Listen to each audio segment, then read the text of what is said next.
What's up, everybody? Welcome to the Scratch Agency podcast, hosted by Scratch Agents for Scratch Agents. This episode is brought to you by Virtual Intelligence, recently merged with our friends at On Hand VAs. Got Mr. Cruz on the call with us today. They're your premier partners for client-facing and back-office virtual assistants. My name is Stephen Turnbull, founder of T5 Insurance in Clinton, New York, and I'm joined by my co-host today, the one and only, you already know, hold your applause, Mr. Shawn Fitzgerald, founder of LAF Advisors in Long Island, New York. And we're not even going to bother asking him how he is today because we are on our third community call. We've got a bunch of our Scratch Agency podcast community people on the call with us, but more importantly, our guest of honor, Mr. Dr. Billy Williams. You know the name, but just to do the right thing, introduce him properly. Dr. Billy Williams is the founder of Inspire a Nation Business Mentoring, author of the Sales Objective Pocket Guide, and on his spare time, CEO of Williams Family Insurance and Investment Group. Billy, thank you as always for joining us and being a part of our community and helping us all out. We appreciate the conversation we're about to have today. Thanks for being here. My pleasure. This is an important conversation. It's going to affect a lot of people. And I think it's kind of getting pushed to the side, and it really needs to be more in the forefront for the moment anyway. Well, let's jump right in. More about it. Yeah, and let's jump right into it. Billy, real quick, if somebody is learning about you for the first time here, to give us the real quick breakdown, and then we'll jump into the specific topic of the FCC stuff we want to talk about. Okay, if you just want to know about like Inspire Nation, you want to know about Williams Family Insurance and Investment, which one are you asking? Give us a little bit of both. We're riding down the elevator. Give us a little. No problem. I started Williams Family Insurance and Investment Group back in 2004. I was a scratch agent with Allstate, left there in 2008, opened my own independent agency, realized real quick that I needed to partner with other agencies because I had a lot of experience, a lot of knowledge. They had resources, so it all worked out. So up to today, I have about 154 partner agencies. Agencies are selling right now, so I'm losing more partners than I'm gaining, obviously. I'm gaining more revenue, but I'm losing more partners. So those are selling right now, but I also have my own independent standalone agency that me and my family operate. And so we started that about 1.5 years ago. My kids came to me and said, hey, we want to open our own agency. I was like, good, we'll do that. So right now we're up to 22 licensed staff in the agency, and we got about 25 support staff that support those 22 licensed staff. And we write primarily commercial, high-end commercial stuff like that. I've been working with Inspire Nation since 2000, and I think we started 2012, something like that, helping other agents to really grow and understand. I'm a very simple guy. So the thing about me is I don't have stuff to upsell you. I don't have a platinum plan, a diamond plan, or all this kind of crap. If you need help growing your agency, I can break it down for you guys. You know, the first thing you need to do is you need to register and get your licenses and your certifications, and then you need to register with the state. And after you get to the state and you're good to go, you need to go get a damn phone number. Right? And then you need to get an email address, and then you need to get a website. You don't have to have a website first. You need a phone and an email first, because you can write business without ever having a website. You know what I'm saying? Things like that. We just kind of go down the line and we break everything down into the 23 core agents, 23 core processes that operate in an agency. No matter what type of agency you operate, you all have 23 core processes. Like there are 26 letters in the English language that make 300,000 words, right?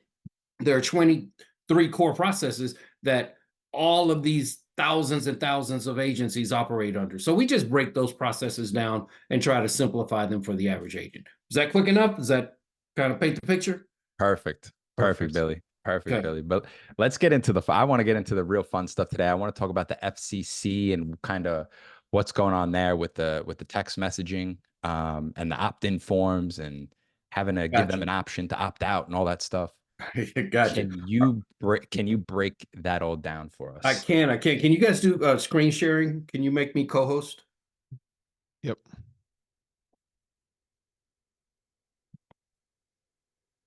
You got that, Steven? Should be good. All right, give me a second here. You are okay. Yep, so I can share my screen with you. Cool. Perfect. Share this. All right, so you guys should be seeing the new 2025 FCC rules. You see that, right? Got it. Mm-hmm. Yeah. Okay, prior express written consent. So let's go over what this is.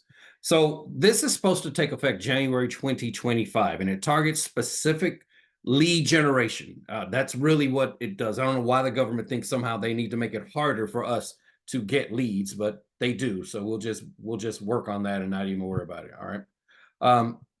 So what the rule is you basically need a consumer's clear written agreement before you can contact them. Okay, before you can contact them. And I know people saying, well, we already have that. No, we really don't. Okay, it's been pretty lax. So go ahead. What was your question? Sorry, I already have a question. Good. So prior written consent for, so like even if you're purchasing a lead. So if I purchase a lead from one of these, who it's gonna really hurt.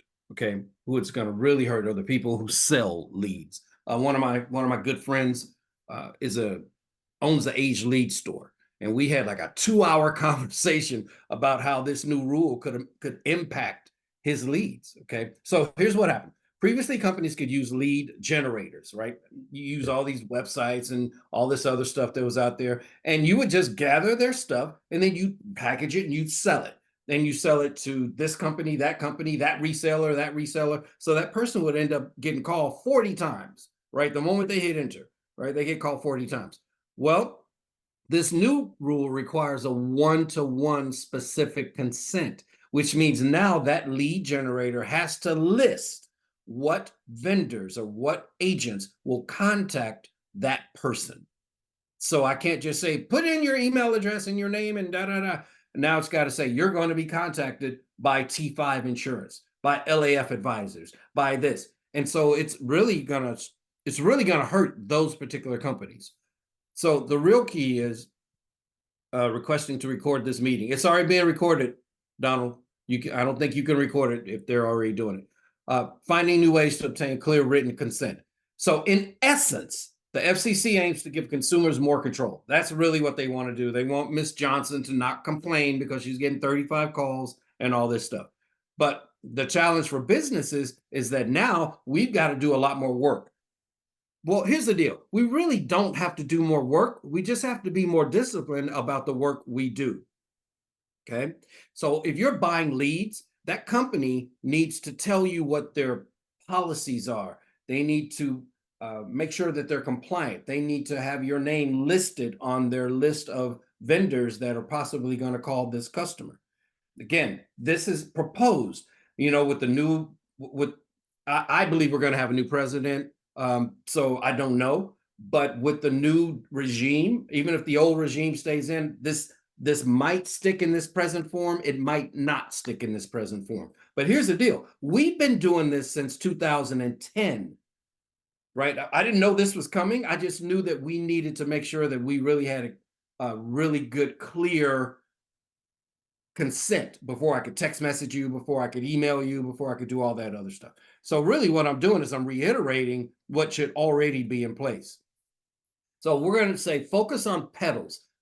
PEDALs for me is an acronym, stands for phone, email, text, events, lead forms, landing pages, SEO, social media, social networking. And you always want to make sure you got a real clear consent, a good call to action, and a real clear consent on those things. So PEDALs with PEWC words. So let's go through each one and I'll talk to you. First of all, on your phone, you need to train your team to call when they call, say, look, I just want to make sure that we have consent to call you about this quote, to call you about this. And also, I want to be able to email you and text you. That should be part of your conversation. It shouldn't just be, hey, Mr. Jenkins, how are you? I got your quote ready. Everything's okay. No, it should be, hey, I just want to make sure that I can communicate with you several different ways about this quote. So do I have permission to call you? Yes. Can I get permission to email you as well? Yes. Can I get permission to text you? Yes. The best way to make sure you've got permission to text them is for them to text you first. Okay, have them text you first. So what we do is we say, okay, in order to make sure I got permission to text you, I need you to text your first name and last name and the words permission to text. Text that to this number, right? We do that up front. And if you do that when they're a quote, when you do that when they're a prospect, now you got that permission all the way through the relationship. That's the best way to do it. But just ask up front on the phone for those things. On your postal mail, make sure you got a really good call to action on your postal mail. that drives them to a landing page or drives them someplace where they have to give you permission to text. Usually on a postal mail, they're going to call you, they're going to email you, they're going to do something like that. So that's a really good thing that you need to do, is to make sure that when you're sending out postal mail, hey guys, postal mail works.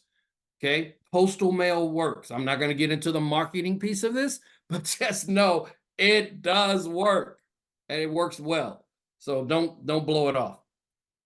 Next, after postal mail, you want to make sure that your email, on your email, you have to have that opt-out. And now you can't even use like MailChimp or Zoho or any of these guys. You can't even send an email without that opt-out, that unsubscribe being right there at the bottom, which is the way it should be. But the best way to do it is to segment your email marketing based on the topic. And I know we've been teaching this for years and years and years, but a lot of people don't. So you guys over there on your podcast, you've got an email list for people who are just on your podcast, right? Yep. And you got an email list for your customers, and you got an email list for your former customers, and you got an email list for your people that are coming up from their ex states and all that kind of stuff.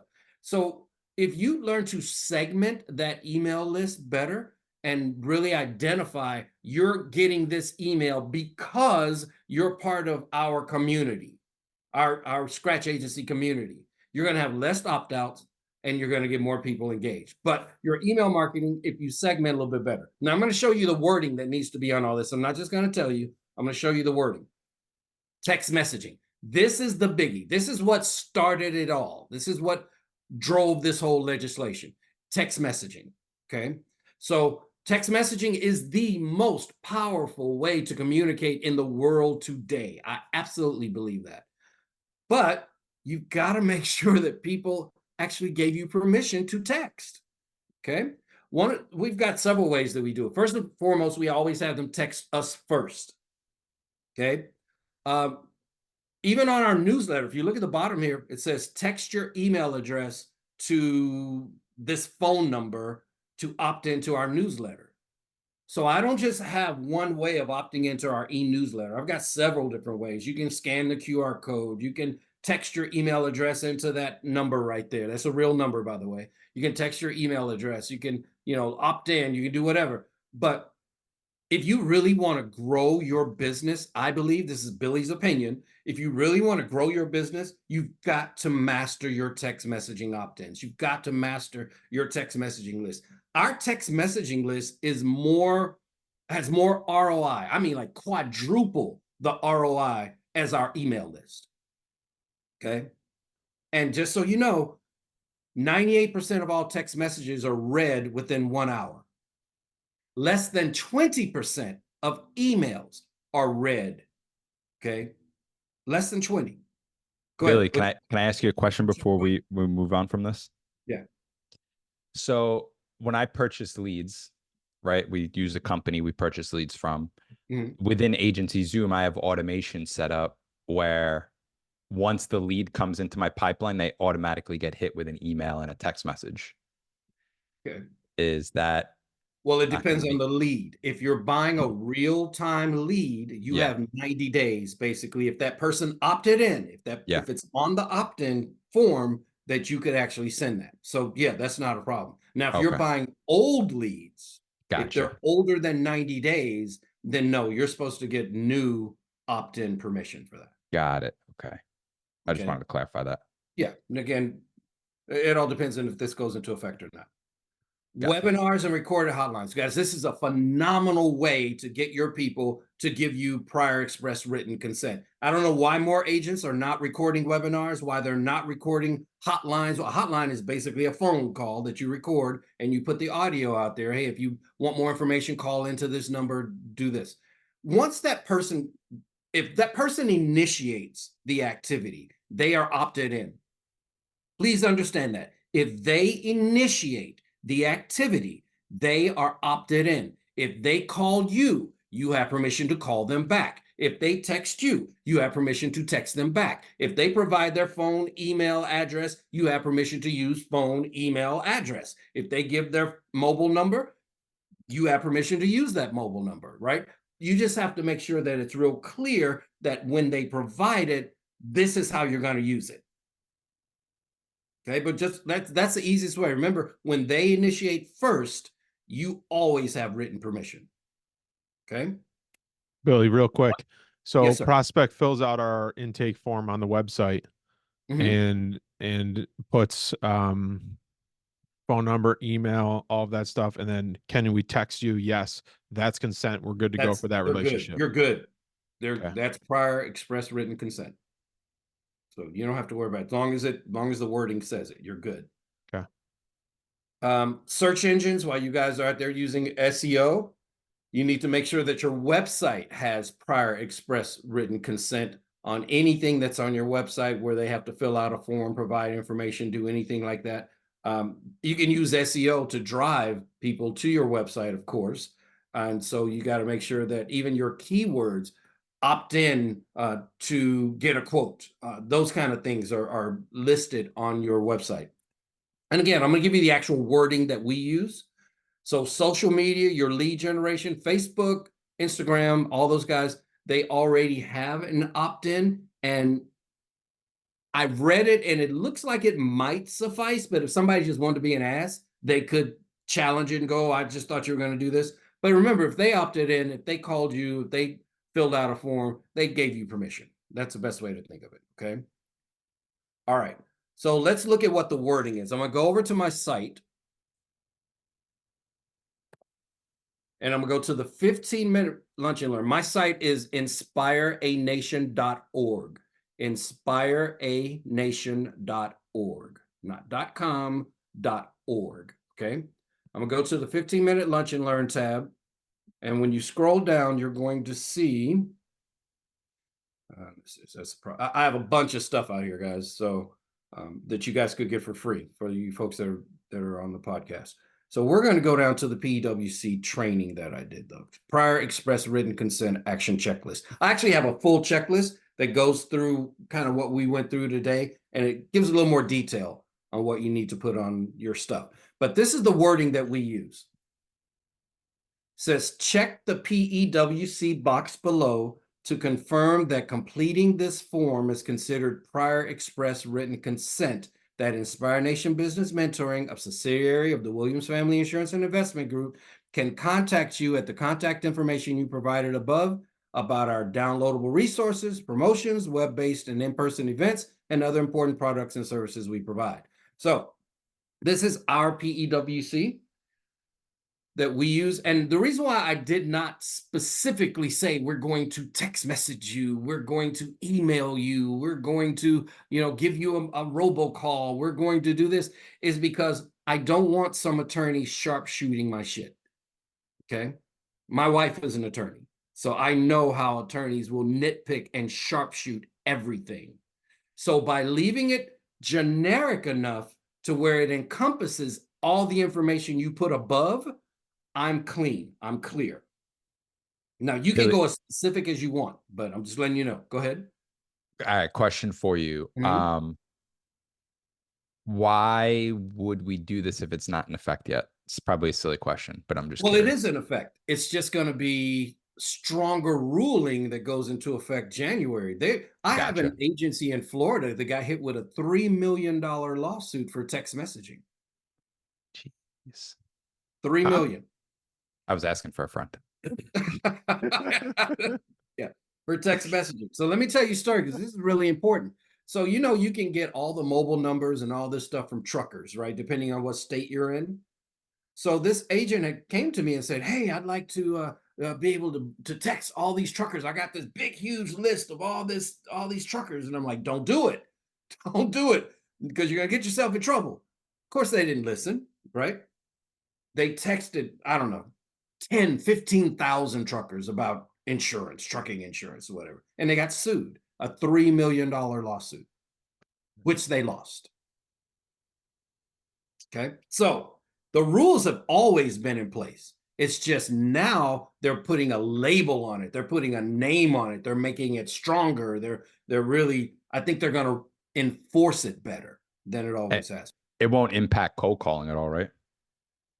Yes, actually it will if you're buying a list. Are you buying a cold call list? No, I use a third party, like Insurance X States. Okay. Are you using any type of automation to call them? No. So you're manually dialing each phone number. Yes. Okay. Well, what's supposed to happen is you're supposed to have permission from Insurance X States. So remember I said earlier, get with your vendors. So you need to get with Gotcha. Insurance X States and make sure that all those people that they're giving you that information, that number, that they have given you permission. Now, let me preface this. Businesses are normally not on the do not call. So do not call really does not impact businesses, because how do I do business with you if I can't call you? Yeah. It's really for individuals. So if you're buying your stuff, we use Insurance X States as well. You know that we use Insurance X States also. So we don't worry as much about it. We do scrub it. We take it through our DNC list, but 9 times out of 10, those numbers are not there anyway because it's a business number. So I wouldn't worry about it as much, Shawn. I would just keep my eye on it, but I wouldn't stop what I'm doing because you're Gotcha. calling businesses. Now, for those of you that are calling mom and pop and former customers and prior quotes for home and auto, and you're calling personal numbers, you need to keep your eye on this. You need to really understand this, because if that person decides to make a fuss, you might not have a leg to stand on. But especially if you bought stuff from vendors. Guys, I love the vendors that are out. They help support our industry. But if you're buying email addresses and buying phone numbers and buying leads and buying all this other stuff, you have to make sure those vendors are compliant, or else it's going to come back on you. Please understand, the vendor's going to go, hey, we gave them the information. What they did with it was up to them. So you got to be careful with that. All right. Hopefully I've helped more than confused. At the end of the day, you just need to make sure that all your stuff lets people know how you're going to use their information, and you need to have some type of prior express written consent. You need the words prior express written consent. Okay? You can't go wrong with that. If you have the words on your landing pages, on your email, on your whatever, you're receiving this email because you gave us prior express written consent that we could contact you. You're receiving this call because you gave us prior express written consent that we could call you. You're receiving this text, right? Because we gave you, first of all, your text should have a double opt-in, meaning if they text you, they should get a reply text that says you are agreeing to opt in and this is considered prior express written consent. Click yes, or send yes. You should have a double opt-in on your text messages anyway to be safe. Text messaging is what started all of this. Please remember that. So the email, the phone calls, and all that, that's kind of periphery stuff, but it was text messages that really drove this legislation and this regulation. Okay. Okay. And All Billy, I'm assuming this would have to be, I mean, this might sound silly, but let's say you have a current client, but you never got the written consent before. I don't worry about it. Yeah. To be honest with you, I don't, Yeah. because again, you're my current customer. We have to do business together. Gotcha. So I personally don't worry about it. Now, I don't know what a lawyer is going to say. I don't know what anybody else is going to say, but me personally, you're my customer. I don't worry about it. That was one of my questions One too. thing I will tell you though, if you're using text messages, you really need to just do a mass communication to your people saying, look, we're going to be using text messaging more and more, and we want to get prior express written consent to be able to use your text messaging. So please text your first name, last name, and the words permission to text, or come to this form and just click this button to make sure that you got it, or however you want to get them to respond. But I would do a mass communication when it comes to text messaging. Yeah. And you told me this a while ago, Billy, I like the idea, which has worked really well, is like in the welcome letter, when we write the policy, we tell them to text us their first name, last name, email. Yeah, those first 3 or 4 communications after they become a customer, they will do anything you ask. Okay, you got about a 3 communication window there where literally they will download your mobile app, they will text message into you, they'll write you a review. You got about 3 or 4 communications there. After that, you're old hat, and they won't do anything you ask. Gotcha. All right. So from a leads perspective, if you're purchasing leads from a vendor, you want to talk to the vendor just to make sure they're doing the right thing, so you don't get dragged into anything sticky. And then I guess you'd have to be make sure they super have some kind of cautious. consent on their whatever they're using. You know, the days of a pop-up on your email, a pop-up on your Google, and it just said put your email address and phone number and somebody will contact you. Those days are pretty much gone. You've got to have this information will be used to contact you regarding insurance or regarding whatever it is you're asking for. And they need to have that. Gotcha. Okay. So I guess like you said, aged leads and purchased lists would probably be the biggest. Well, again, Troy over at Age Lead Store is a really good friend of mine. And we had a 2-hour conversation about what we need to do to make sure that he's compliant, because this could really sidetrack his business. I mean, Yeah. not just him. I mean, any of these. Troy's the biggest in the industry, but it could sidetrack any of these if these vendors are not doing the right thing and this rule actually goes into effect and sticks. Gotcha. But it's a real simple fix. Just make sure they're using consent wording. It's a real simple fix. Yeah. Got to add it into your process, right, Billy? Yep, add it into your process. And if you guys need that wording, just go out to inspirenation.org, go to our 15-minute lunch and learn, and you'll see the prior express written consent training. We have a lot of other training out there too that's free for you guys. You know, we've got stuff on how to close more sales and whatever. I won't promote that part of it, but just go out there if you need some information to help you grow your agency. It's the best way to look at it. Billy, thank you for that presentation. We certainly got some time here, and I know you said you have a little bit of time, so let's open it up to any questions. Anybody got anything? Now's your chance to pick Billy's brain. Anybody got anything they want to add? Questions? Yeah, guys, and it doesn't have to be about this PEWC. Sure. It can be about anything involved with growing an insurance agency. I'm an open book. I'll share anything that we have. Just you have a question, just ask me. I'll tell you what I know. I'll tell you what I know. Hey, Billy, it's Scott Cox. I appreciate you taking the time to Hey, Scott, how are you? Good. If you said this earlier and I missed it, I apologize, but I've heard some things about like a timestamp or an expiration date on these consent forms. So, you know, if we get it and we have it on file for our client or for our prospect, does it expire in 30 days or 90 days or what do you know about any type of expiration on these? Yeah, 90 days is your window. Okay. So if they put in a request for insurance, that request lasts 90 days. After 90 days, you're not supposed to be able to call them, email them. Supposedly, you're not supposed to be able to do all that. But again, where people have been really getting in trouble is not the fact that you got a prospect and you are talking to that prospect and you call them a year later and try to requote them. That's not the issue. The issue is that prospect put their information into a lead form that was sold to 90 different people, right? And 40 different companies. So now when that person's coming up for their X date, they're getting 155 phone calls. That's where the problem comes in. Okay. I could totally see that too, because I don't know how many people hear purchase leads, but when you call on a lead, sometimes they're like, oh, I already got a call from 8 people. And it's like, whoa.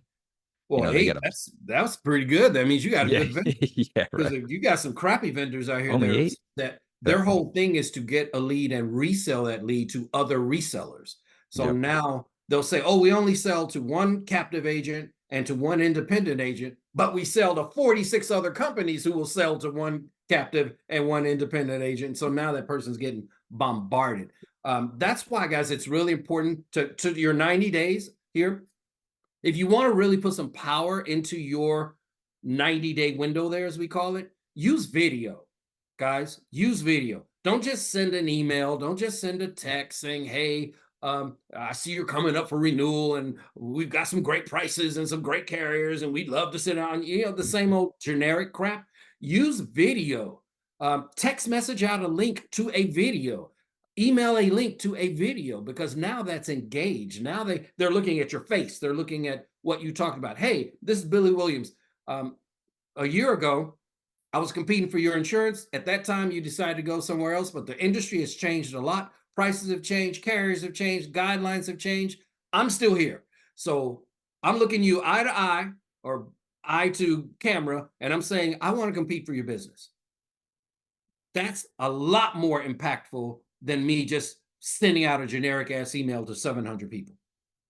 Now, I can make that email, I mean, I can make that video more generic. Like, I don't have to use a name. Hey, Tom, this is Billy. And I don't have to do that. I can just say, hey, this is Billy Williams, Williams Family Insurance and Investment. A year ago, I shopped for your insurance. I didn't win. Now it's a year later. I want to compete again. That's still more individualized than just me sending out a cold email. Use video. And you can text the link to the video.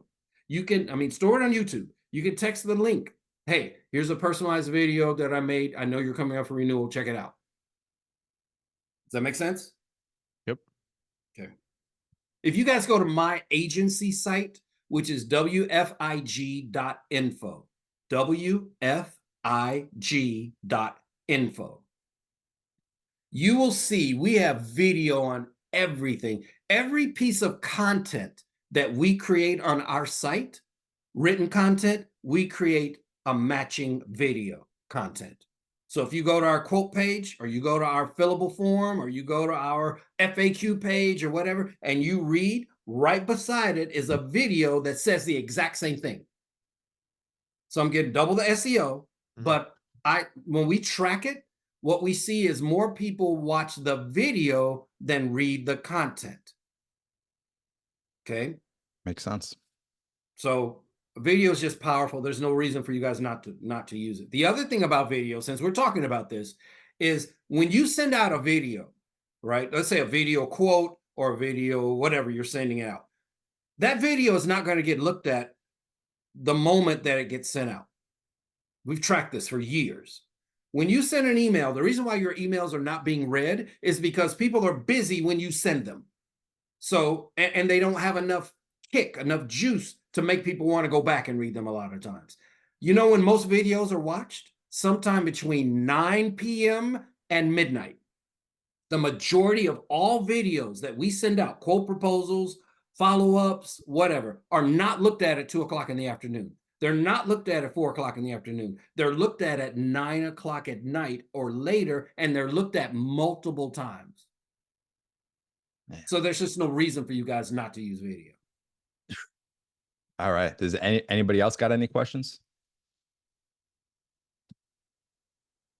You see any hands up, Steve? I wanted to ask one more, if I could, for agencies that are not buying leads, agencies that are doing in-person events, workshops, seminars. We work a lot in the schools. So we'll get folks that either complete like a job form with their contact information, requesting a quote or requesting to speak about what we do, or maybe they fill out a card at a workshop. Okay. Do you think that type of agent or agency needs to be going to the same measures of somebody that's, you need to put that PEWC wording on the form. I mean, we do a lot of that. You know, we use Chuck E. Cheese and birthday party facilities and all that kind of stuff to generate a lot of leads, our life leads, stuff like that. And we just have our PEWC wording. As long as you have that PEWC, hey, by filling this form out or by giving us this information, this is considered prior express written consent that we can contact you at methods of our choosing at the information you provided above. I mean, something real simple like that, Scott. I don't want you guys to make this complicated because it's not. Yeah, it just needs to be processed. I even like what Steven said in the beginning about like Steven, I'm assuming you were talking about like the personal lines app that you have that you send them. Like it could have it built into there, right? Yeah. Yeah, if you look at our form on our site, wfig.info, and you go to our commercial intake form, it says right there, by filling out this information and providing it, this is considered prior express written consent. I mean, that's all you got to do is just make sure that that's on there. Yeah. Okay. Billy, let me know when you're writing the book on how to market at Chuck E. Cheese. You can't just skip over like that. Dude, it's in the video library. You're a member. Of course it is. Of course right. it is. The video right. Just look up life insurance. How to produce more life insurance. I'm gonna go to the search bar and type in Chuck E. Cheese and see what comes up. No, you got to type in life insurance because this is one of the ways that we produce life insurance. But yeah, just type in life insurance in the search box. And you'll see Chuck E. Cheese. We got the birthday party. We call it the birthday party. Chuck E. Cheese is just our biggest partner for that. But we use any birthday party facility. It doesn't matter. And the reason why, guys, since you're talking here, who buys more life insurance in the United States? Who buys the most? parents and grandparents of children 10 and under. Okay, parents and grandparents of children 10 and under buy the highest volume of life insurance. They may not buy the biggest life insurance product, but by volume, they buy the most. Well, where do those folks hang out? Birthday party places. Because kids love birthday parties until they're about 13 and think they're grown, you know? So that's why we use Chuck E. Cheese or any birthday. Pump it up, you know, any of these places. It doesn't matter. Anybody else got any questions for Billy? Billy, I got, yep, after you. Dr. Williams, thanks for hopping on here and taking time to do that. I'll listen to you for years, so I appreciate it. The question that I have is does this encompass social media outreach in any way?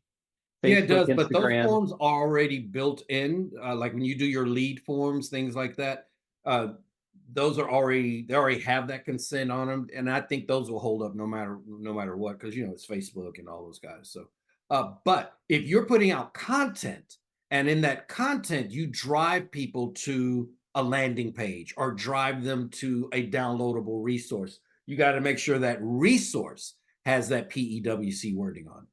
Your landing page has that PEWC wording on it. Got it. Thank you. You should definitely be driving people through your content, not just buying stuff on social, but driving it through social. And the way you drive it, Jason, since you asked this question, the way you drive people to stuff is by solving a problem or explaining a problem that happens so that it's a common thing to them. So you can say, hey guys, I had a customer who I told, look, you got a finished basement. You really need $10,000 in water backup coverage, but they wanted to go with a cheaper carrier.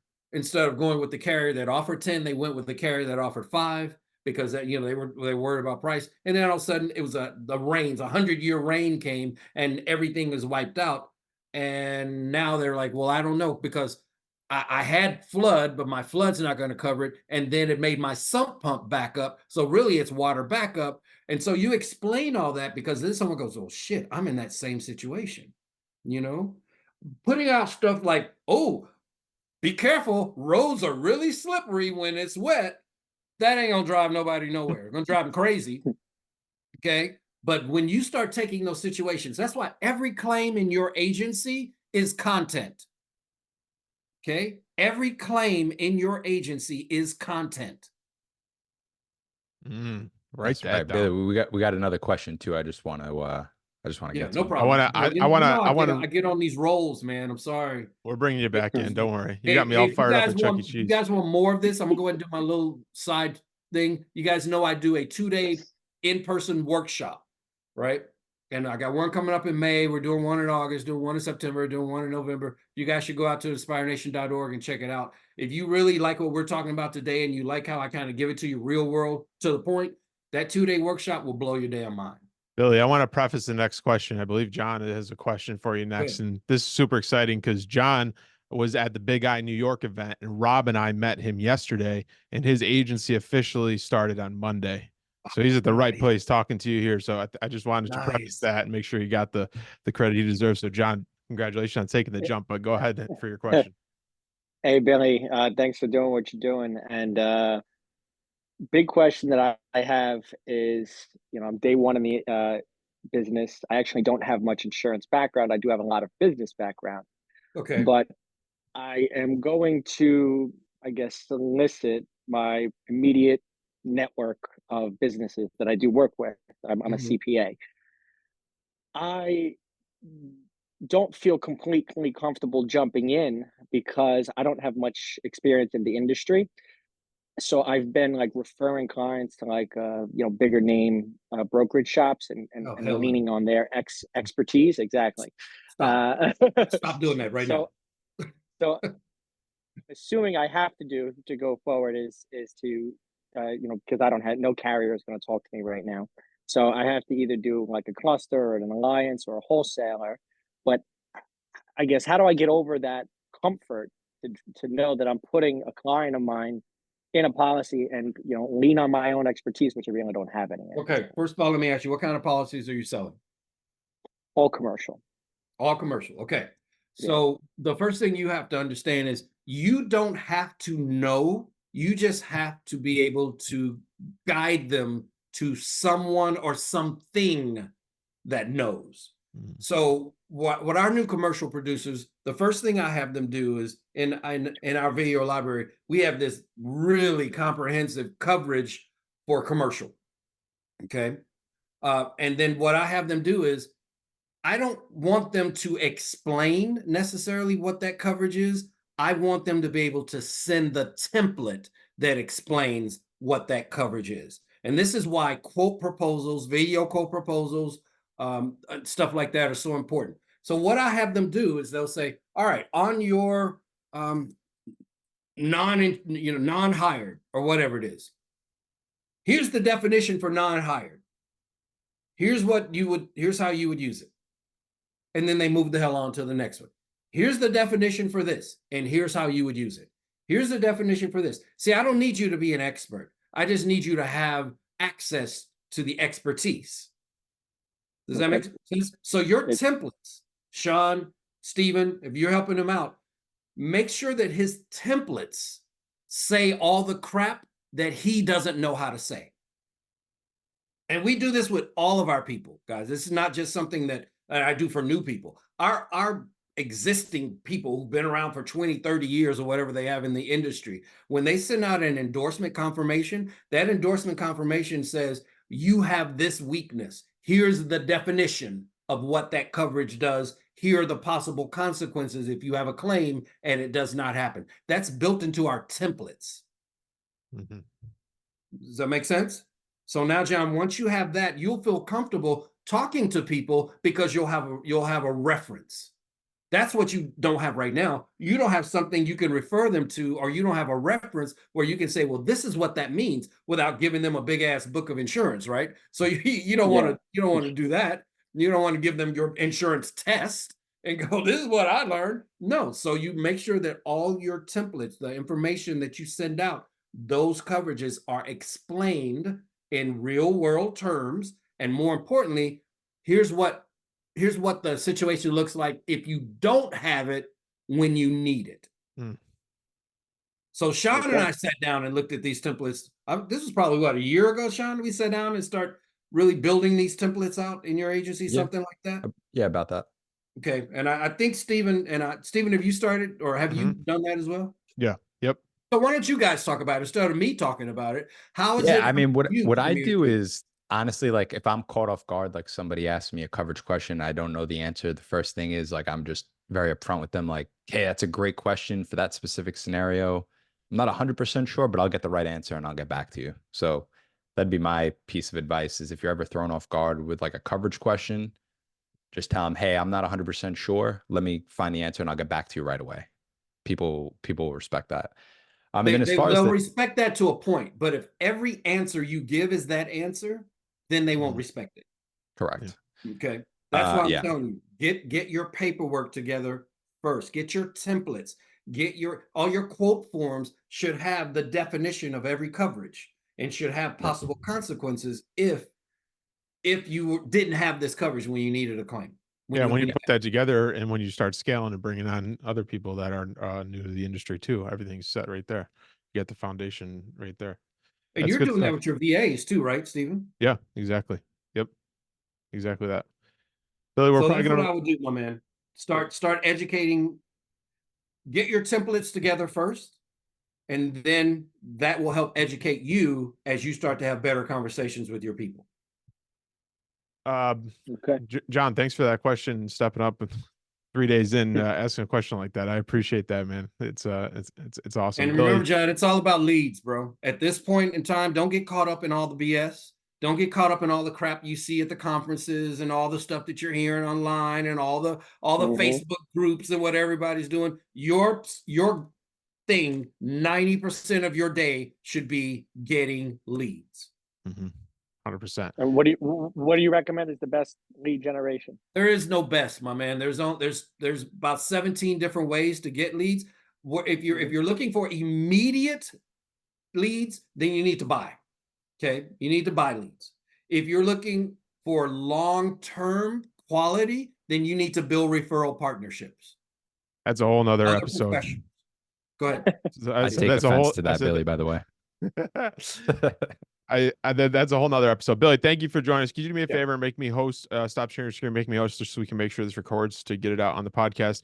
Everybody, Absolutely. stay on for a minute because I know Billy said he had a few extra minutes. So if you have any questions that you waited for the end of the show, but Billy, on behalf of Shawn and I, we really do appreciate everything you do for us. Thank you for taking the time to jump on here. Oh, my Everybody, pleasure. that is another episode of the Scratch Agency Podcast. Thanks for joining us. Do us a favor, like the show, share the show, and subscribe. But most importantly, remember to dig down deep, believe in yourself, and own your own future. We'll see you back next week. Take care.